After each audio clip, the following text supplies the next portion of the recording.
para firmar algo que se llama ACTA, que se conoce como ACTA, que es el Acuerdo Comercial Antipiratería, es decir, donde la Organización Mundial de la Propiedad Intelectual proponía un nuevo marco legal internacional, y en el 2008 iniciaron las pláticas Australia, Corea del Sur, Nueva Zelanda, Jordania, Marruecos, Singapur, Canadá, Emiratos Árabes y nuestro país.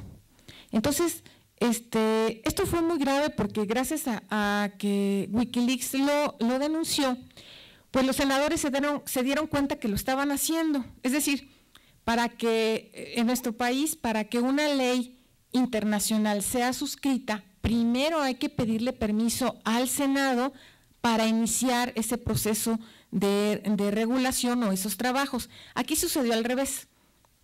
El titular del Instituto Mexicano de la Propiedad Intelectual, licenciado Jorge Amigo, que de hecho lo sustituyeron a inicios del año precisamente por esto, lo inició las negociaciones sin haber dado parte al Senado. Entonces, el año pasado se genera un grupo plural de trabajo para dar seguimiento al proceso de negociaciones de acuerdo comercial antifalsificaciones, denominado como ACTA. Y dejen mencionar por qué lo saco a colación. Bueno, ACTA, antes de esta parte, ACTA lo que hace es que genera un marco jurídico para que ustedes, o si alguno ha bajado un video por internet o ha bajado una canción de manera ilegal o ha hecho algo que se le conoce en tecnologías como peer-to-peer, o sea que nos accedemos a un servidor y nos bajamos una información que es ilegal. En estos momentos no hay manera de comprobar quién lo hizo, ¿sí? Con la firma de este acuerdo, lo que se suscribe es que las compañías de telecomunicaciones, ¿sí? Si ustedes están a través de, llámese Infinitum, Megacable, etcétera, etcétera, Axtel, quien sea su compañía que les provee servicios de internet, ellos se encuentran en con el compromiso de decir quién hizo ese peer-to-peer, a través de qué dirección IP, a través de qué dirección de protocolo de internet hizo esta baja de información ilegal, y entonces si ustedes lo hicieron desde su máquina, pues entonces ya pueden generarse el término de presunto culpable, llegan directamente, pueden confiscar su equipo de cómputo y se genera una serie de complicaciones legales, como las complicaciones que suelen ser en nuestro México. Entonces, esto implicaba varias cosas. Primero, la parte técnica complicada de que la empresa estuviera revisando nuestras cosas o pudiera denunciar quién sí podía hacerlo, y eso tiene un costo. Claro que ese costo no lo van a asumir las propias empresas, lo van a bajar al usuario, como suelen hacerlo las empresas. Y segundo,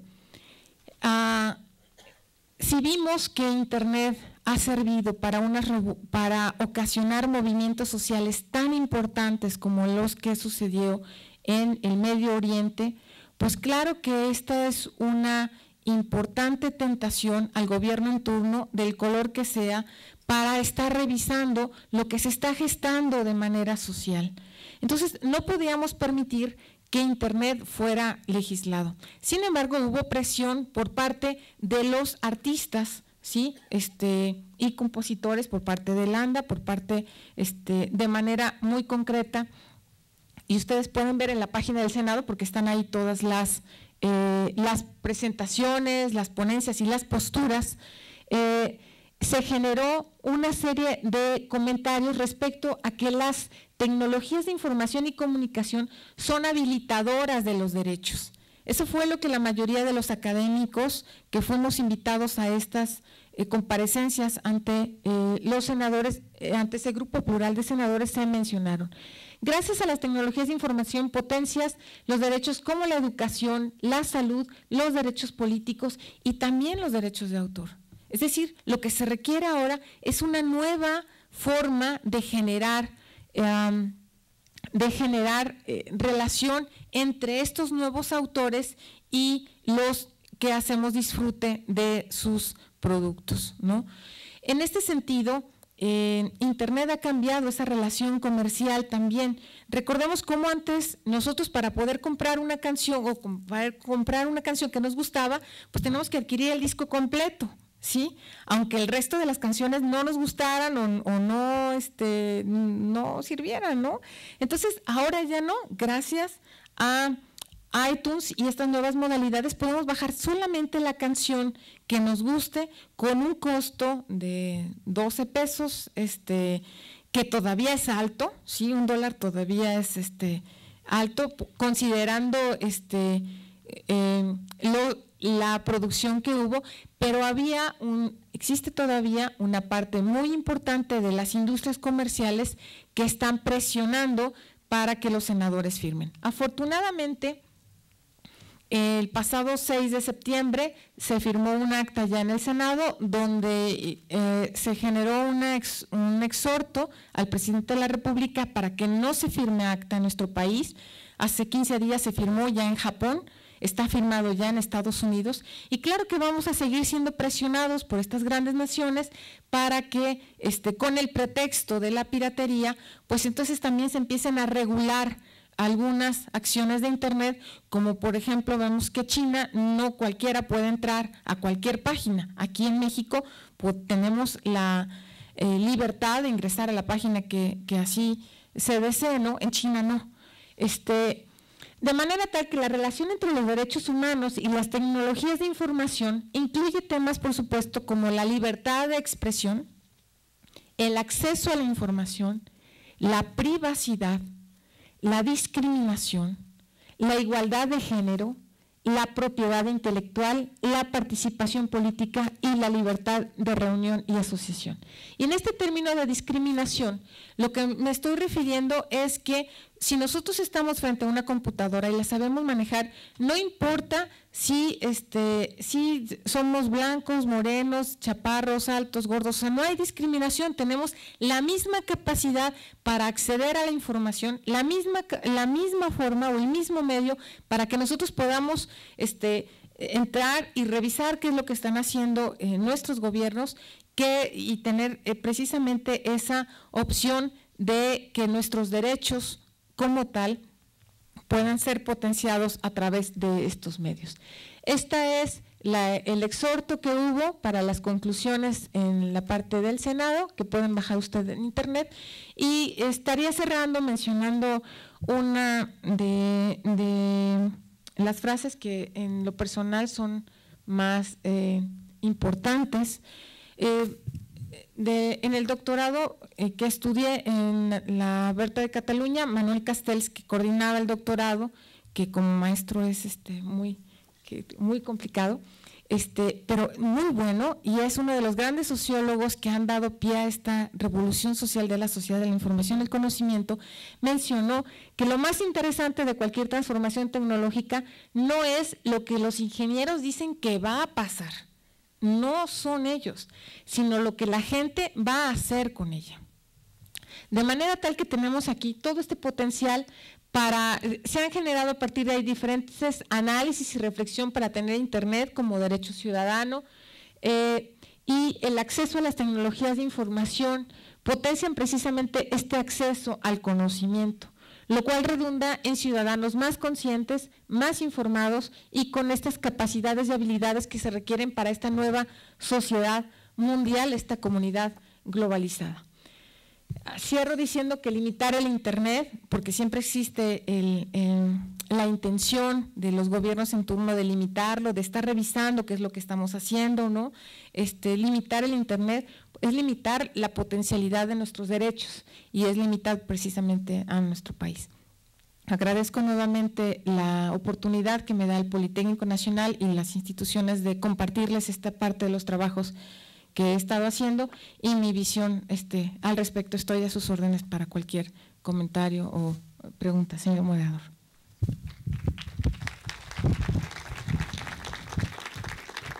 Bueno, ¿les parece si pasamos a la etapa de preguntas y respuestas?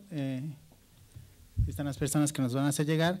Mientras tanto, podemos concluir diciendo que efectivamente es fundamental la relación que existe entre la educación en derechos humanos y las TIC. Sin ellas, finalmente, no se podrían haber dado todos estos movimientos sociales que a la fecha han surgido, como bien lo ha ejemplificado nuestra ponente. Sin embargo, también es importante mencionar que en México aún nos falta mucho por hacer. En términos de todas las gráficas que estaba exponiendo ahorita nuestra ponente, podemos observar que no llegamos aún a invertir lo mínimo en para efectos de las tecnologías y también en la educación. Algo que es importante aquí es, como bien señalaba, los jóvenes hasta antes de los 24 años o a la edad de los 24 años como máximo son los que tienen acceso a todas esas tecnologías de la comunicación. Y la pregunta es, ¿qué pasa con los demás? ¿Qué pasa con los que rebasamos esas edades? ¿Les está negada para nosotros la tecnología? ¿O no tenemos el interés de informarnos? Yo creo que eso es importante porque en esa medida también vamos a hacer valer, vamos a defender, vamos a conocer nuestros derechos. Bueno, ¿les parece si pasamos a las preguntas?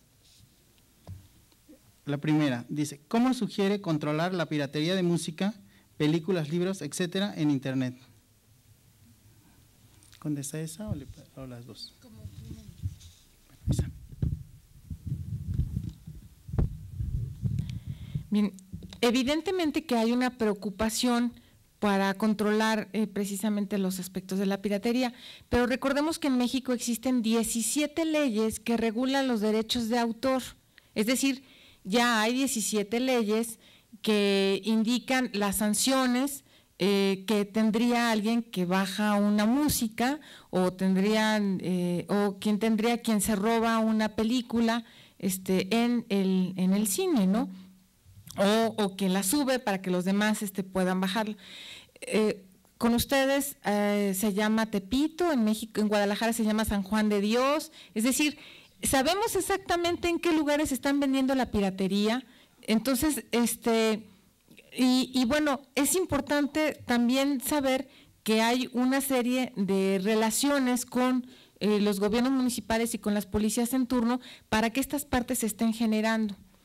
Entonces, yo apuntalaría tres grandes circunstancias. Uno, que hagan valer las leyes como actualmente están, es decir, quien venda o quien compre piratería sea sancionado como debe ser, ¿sí?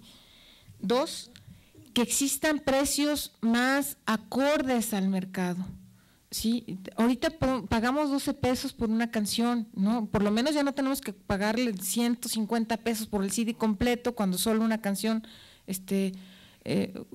nos gusta, ¿no? Pero 12 pesos de todos modos es alto. No sé aquí, pero en Guadalajara es un camión de ida y uno de vuelta para los estudiantes de la prepa. Entonces, es importante que los precios sean acordes. Y tres, modificar ese esquema de relación con los autores. Es decir, ahorita los autores, que son los que realizan la obra, tienen un intermediario grande, poderoso, industria, que es el que hace que nosotros los conozcamos, ¿sí? O sea, es decir, tienen aquí una masa que son los intermediarios entre los autores y los que disfrutamos de la música, ¿sí? O los que disfrutamos de la obra de arte. Cuando estos grandes poderosos vean que no tienen por qué ganar tales cantidades de dinero, ¿sí? O cuando los autores se den cuenta que el Internet es un acceso poderosísimo para acercarse con sus usuarios, para acercarse con los que disfrutamos de sus obras, entonces va a cambiar el esquema o está cambiando ese esquema de relación comercial. Incluso cuando Estados Unidos en el 2008 comenzó con este proceso de ACTA, hubo bandas en Estados Unidos, bandas de rock, no bandas selectivas, hubo bandas de rock que determinaron el acceso, ustedes bajen la canción que quieran, ¿no? Y entonces empezaron a bajar la canción que quieran y los usuarios los empiezan a conocer. Entonces sus ingresos se generan a través de los conciertos y a través de otras series de comercializaciones porque lo que les interesa a ellos es que la gente los conozca, ¿sí? Entonces, esas serían las tres maneras en las que vería que podría cambiar esta relación y que al modificarse esto, pues entonces la piratería evidentemente disminuiría, ¿no? Pasamos a la siguiente, del licenciado Marcelo Hernández. Dice, primero que nada, la felicito, doctora Carmen, por su excelente presentación, la cual presentó con magnífica información. Pregunta, los niños son un problema social que actualmente vive todo México, siendo muchos de ellos rechazados de las universidades, así como no poder pagar estudios particulares. Por ello, ¿qué sugiere usted a corto plazo para enfrentar dicho problema? A sabiendas que el gobierno federal no destina mayores recursos a la educación por destinarlos a otros asuntos. Muchas gracias, licenciado Hernández, maestro Hernández, por el comentario.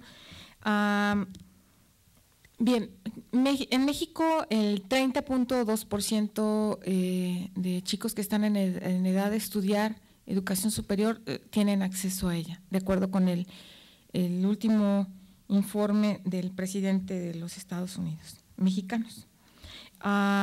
La educación a distancia es un elemento muy interesante, es decir, podríamos aprovechar esa potencialidad que tienen las tecnologías y ese interés que tienen los jóvenes en estar todo el tiempo metidos en la computadora, comunicándose, etcétera, para generar cursos que sean verdaderamente atractivos, desde objetos de aprendizaje que puedan ser considerados en otras, dentro de diferentes universidades y espacios. Ese creo que sería una estrategia muy interesante. Hace 2 años se creó el Sistema Nacional de Educación a Distancia por parte de la Secretaría de Educación Pública. Es importante ver cómo está evolucionando. Recordemos que en la educación virtual o en la educación a distancia existe un porcentaje de deserción muy importante, ¿sí? Entonces, en ese porcentaje de deserción, el tutor es fundamental para el acercamiento y la conclusión de este chico. Sería la educación a distancia por un lado, y bueno, recordemos que lo que no se invierta en educación ahora será invertido en cárceles después, ¿no? Así que si no invertimos en educación ahora y no estamos conscientes de que nosotros también como mexicanos debemos exigirles a nuestros gobernantes el recurso a la educación, pues entonces lo vamos a invertir en cárceles y en seguridad y en guerras contra el narco posteriormente. Entonces, considero que la educación es un elemento para detonar el desarrollo del país.